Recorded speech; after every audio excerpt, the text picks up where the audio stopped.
La diplomatie papale a joué un rôle central dans l'histoire européenne, particulièrement du XIIe au XVIe siècle.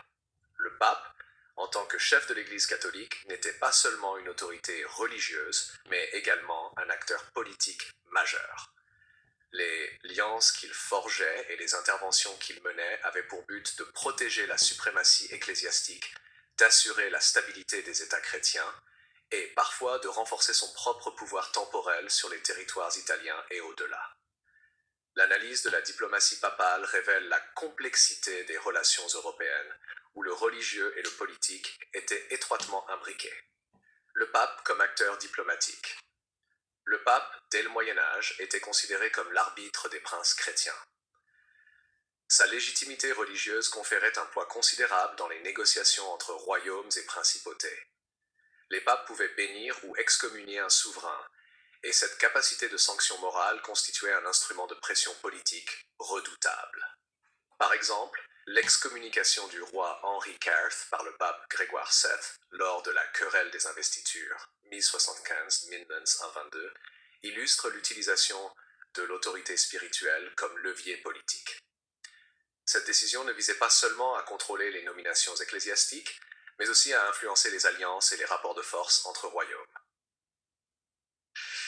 La diplomatie papale et les croisades. Les croisades constituent un autre exemple central de la diplomatie papale. L'appel à la croisade, initié par le pape Urbain II en 1495, n'était pas seulement un mouvement religieux, mais aussi une stratégie diplomatique. Le pape cherchait à unir les princes européens autour d'un objectif commun, en redirigeant les rivalités féodales vers un ennemi extérieur. Les alliances établies dans ce cadre impliquaient de vastes coalitions entre royaumes. La France, le Saint-Empire romain germanique, l'Angleterre et diverses principautés italiennes. La diplomatie papale était alors un outil de coordination militaire, mais aussi un moyen de renforcer le prestige de la papauté à l'échelle continentale. Papauté et monarchie européenne. Au-delà des croisades, la diplomatie papale jouait un rôle constant dans les relations entre monarchies européennes. Au XIIIe siècle, la papauté intervenait dans les conflits entre la France et l'Angleterre, cherchant souvent à maintenir un équilibre pour éviter que l'un des royaumes ne devienne trop puissant. L'exemple du pape Innocent IV, 1188-1216, est emblématique. Il imposa sa volonté dans la régence de plusieurs royaumes et organisa des alliances stratégiques favorisant certains princes pour contenir l'expansion d'autres. Ainsi, le pape devenait à la fois médiateur et acteur politique, capable d'influencer directement les rapports de force en Europe. Les alliances italiennes et la diplomatie pontificale. La situation italienne ajoutait une dimension particulière à la diplomatie papale. Les États pontificaux, situés au cœur de la péninsule, étaient entourés de cités-États puissantes et indépendantes comme Florence, Milan et Venise. Les papes de la Renaissance, notamment Jules Tourte et Léon X, ont dû maîtriser l'art complexe de la diplomatie italienne pour protéger leur territoire. L'alliance avec certaines cités pouvait servir à isoler un rival ou à sécuriser des routes commerciales essentielles. Ces relations étaient souvent scellées par des mariages, mais des traités de non-agression ou des engagements militaires mutuels. La papauté, en tant qu'acteur diplomatique, jouait donc un rôle clé dans les jeux de pouvoir italiens et européens. La diplomatie pontificale et les grandes puissances. À mesure que l'Europe se centralisait et que les États-nations prenaient de l'importance, la diplomatie papale s'adapta à la nouvelle configuration. Au XVe et XVIe siècle, les alliances avec la France, l'Espagne et le Saint-Empire romain germanique devenaient cruciales. Le pape cherchait à limiter l'influence d'une puissance trop dominante et à protéger les États pontificaux. Par exemple, la Ligue de Cambrai, 1508, initiée par le pape Jules II, visait à contrer la puissance croissante de Venise en s'alliant avec la France, l'Espagne et le Saint-Empire. Cette alliance montre combien la papauté savait manier habilement les rivalités européennes pour ses propres intérêts. Papauté et diplomatie matrimoniale. Les alliances papales ne se limitaient pas aux traités militaires. La diplomatie matrimoniale fut un instrument clé pour renforcer les liens avec les maisons royales européennes.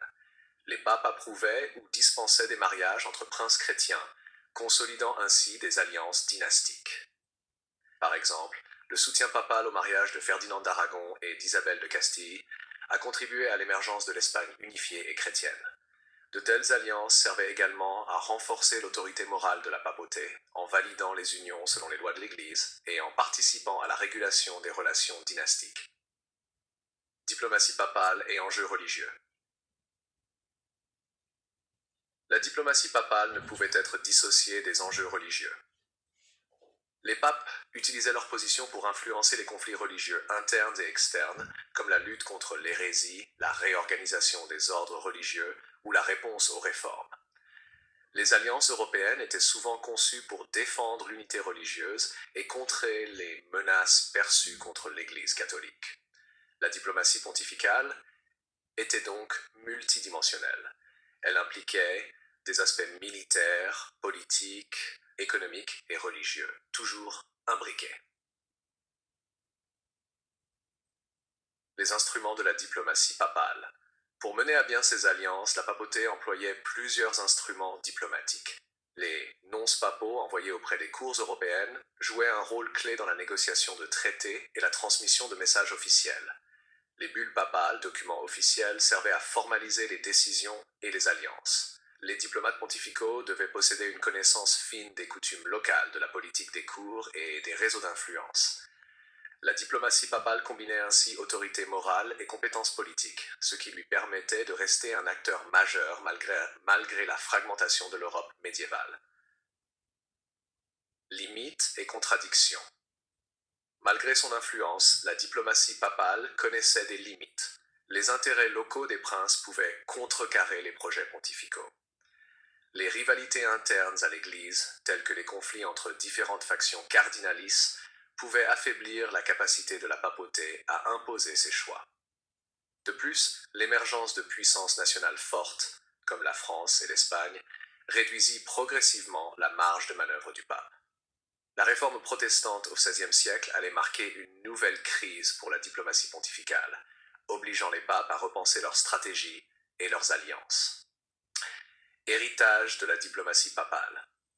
L'héritage de la diplomatie papale se retrouve dans la structuration des relations internationales en Europe.